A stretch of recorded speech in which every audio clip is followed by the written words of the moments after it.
Hey, welcome back to the channel. Today I'm going to talk about this knife right here. It's a Rough Rider Reserve Pantera. There's a few videos out there on this thing, not a lot. Very unusual looking knife, and at the same time it kind of looks like something we know about. So that is a Warncliffe design, and it is serpentine, so it curves in this way and then out this way. Nice little curve there, kind of just like any other serpentine knife, but this has a curved back. You can see that right there. Nice curved back. So we're going to talk about that today. That's kind of unusual, not terribly, but it is a little unusual with knives. But this knife also has a little different blade geometry, and that starts with the angle at which this blade protrudes from the knife. You can see that looks radically different. And so the combination of those two things, plus you have a large tail here and a small head, just creates a really unusual looking and feeling knife. And so we're going to talk about this. The reviews that I looked on this, there were really no negative reviews, but there were some that were less than positive too. You could call them lukewarm. One reviewer said he just didn't like it. So yeah, I thought I'd talk a little bit about geometry today. In particular, the geometry of this knife.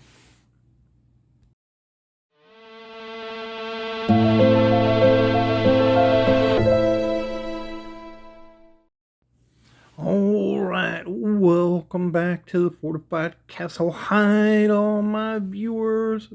Bonjour, privet, guten tag, hola, ciao, konnichiwa. Good day, mate, to my foreign viewers.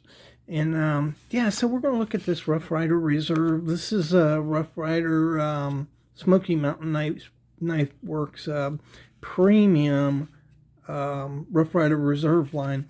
They're pretty nice. They're equivalent, I think, to Rosecraft knives if you're familiar with them. This is not your normal Rough Rider, and it's a pretty nice knife. And so we'll go over it just real quick here.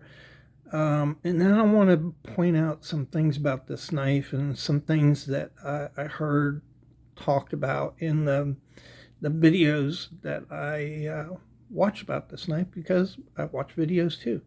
I've wanted this knife for a long time, for a couple years. I just really dug it. This quill knife I got last year around November, I think, and I really dig this too. 4 7/8 inch Warncliffe, really nice size for a Warncliffe, and a really attractive knife. So yeah, this knife is 4 7/8 inches, just shooting across here. 4 7/8 inches.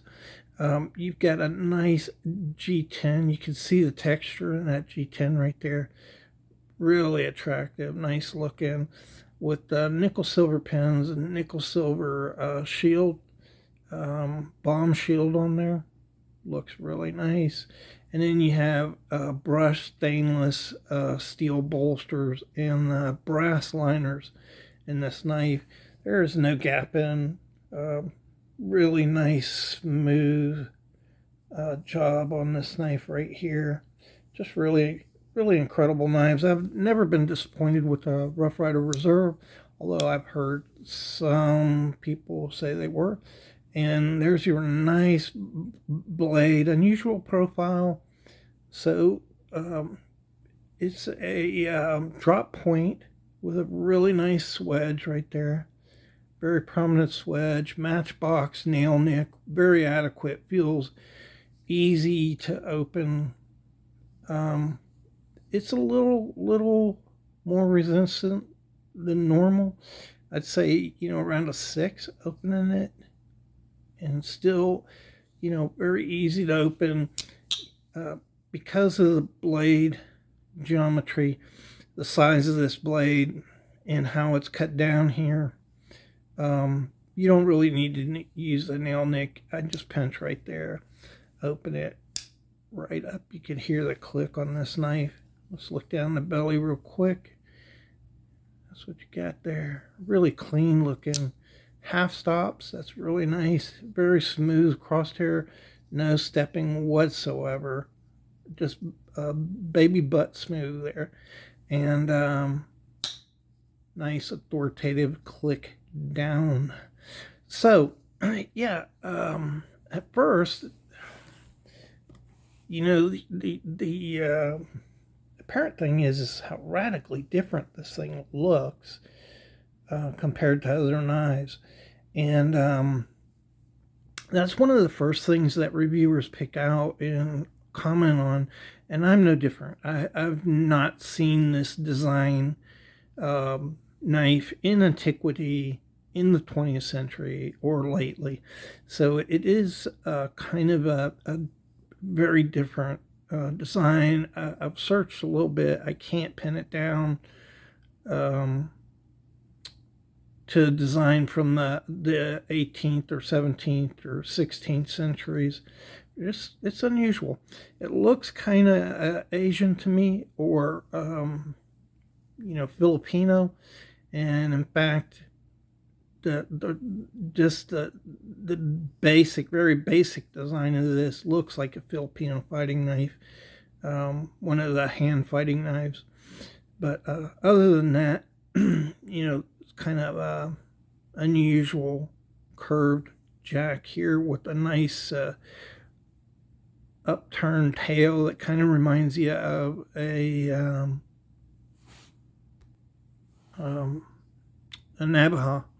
But let me show you this. So this is a chili pepper. You can see very similar designs of this knife and this chili pepper. This is a modern folder here,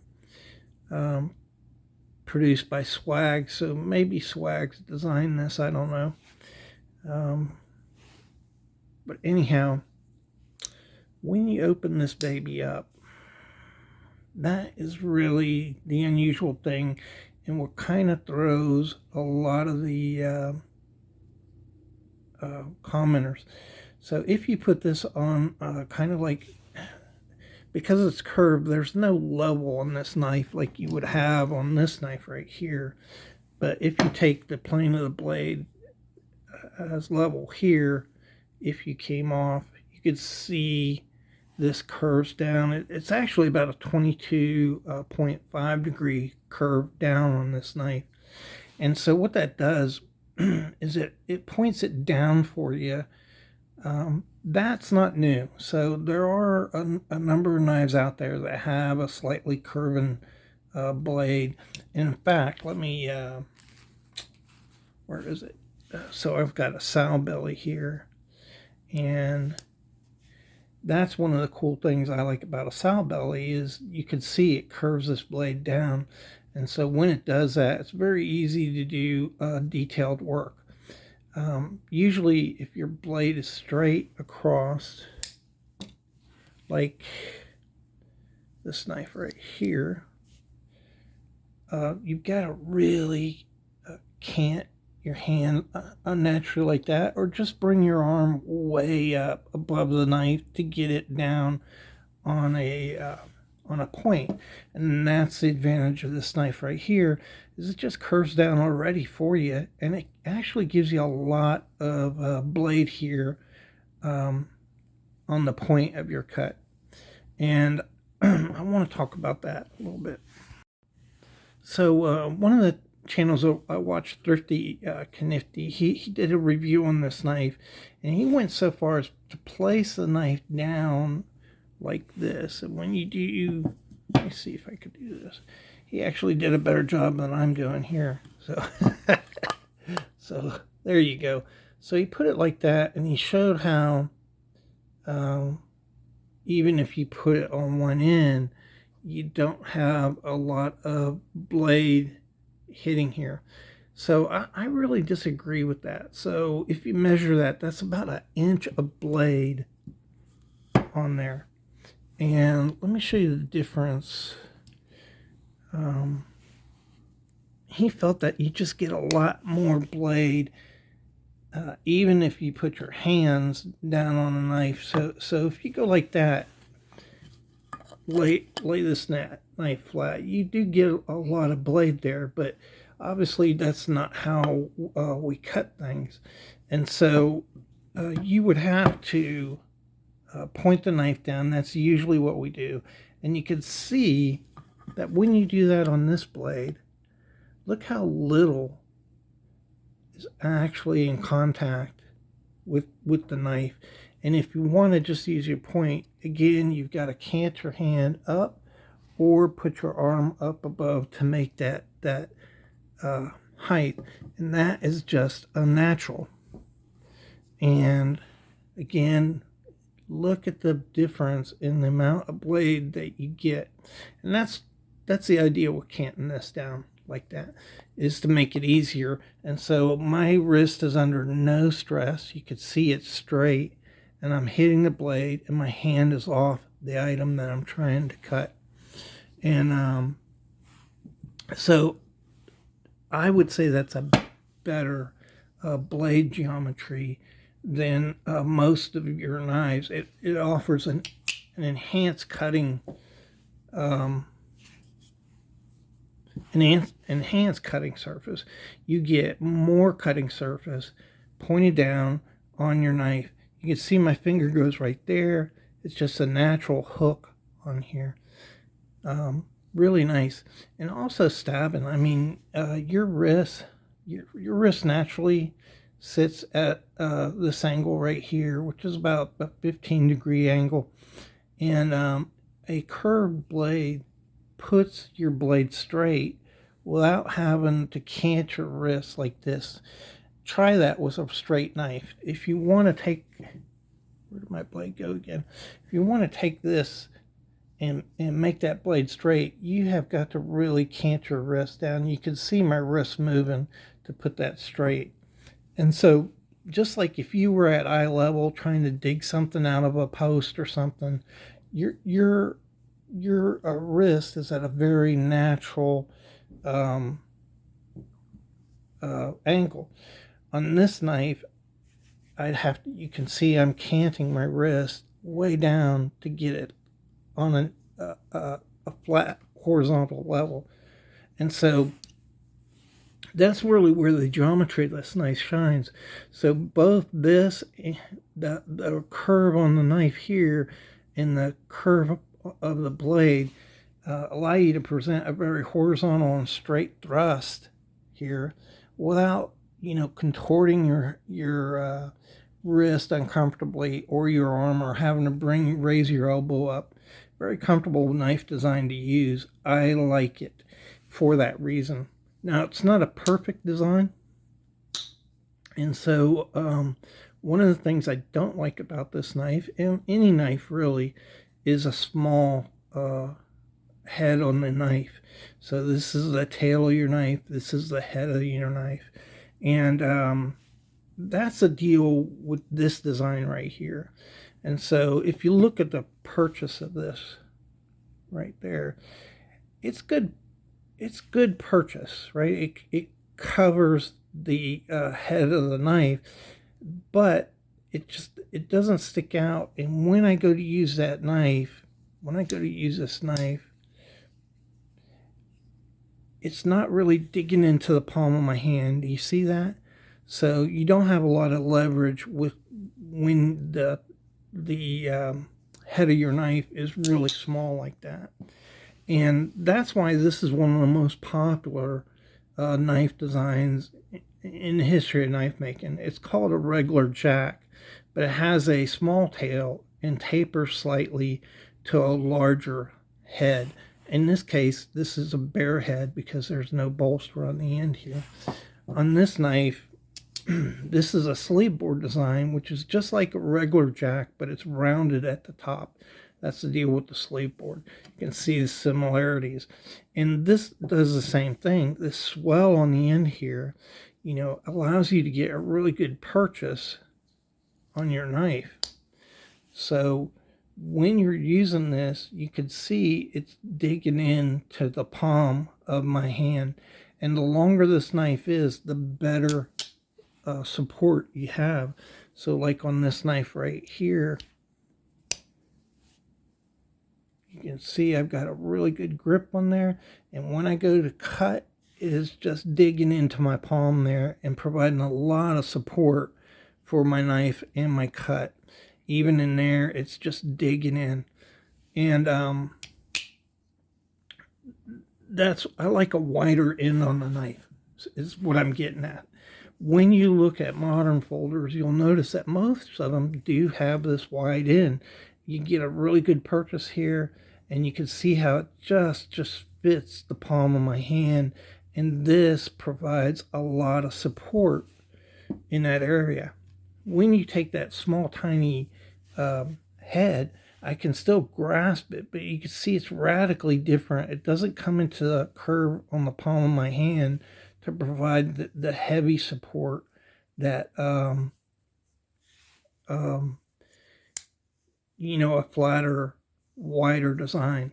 And most of your here's a smaller QSP modern folder, and it has less of a head there, but it's still, you can see it still is grabbing inside my palm there. Here's a Buck Sprint Pro, and you can see it even gives me better purchase in through here. And so, the wider knives, here's a Demco, nice wide purchase, and it just almost fits the palm of my hand with the curve of the blade, and that provides a lot of support when you're working with the knife. That's the main disadvantage I see in this knife, is these small, tiny heads on the knife. And that's the same problem, too, with the Wharncliffe. I still like this Wharncliffe design. It gives you a good purchase up here. I look at this knife as more of a detailed using type of knife. And it's very comfortable to use a knife like that.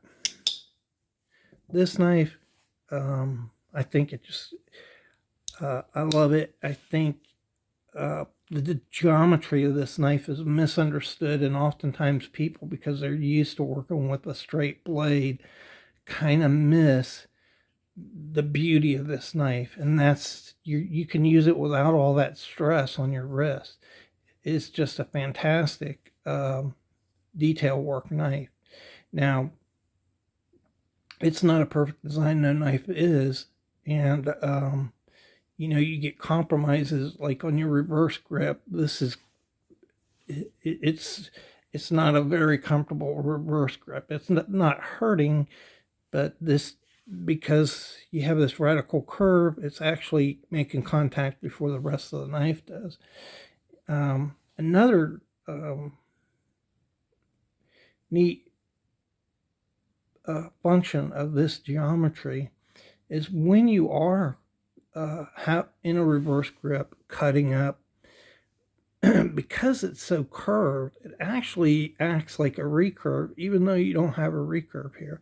And what recurves do well is they suck material into them, because they have a slight curve here before coming out, and it gives you a lot of cutting. It just kind of draws the knife into the cut. You could see that same thing happens here as, let me see,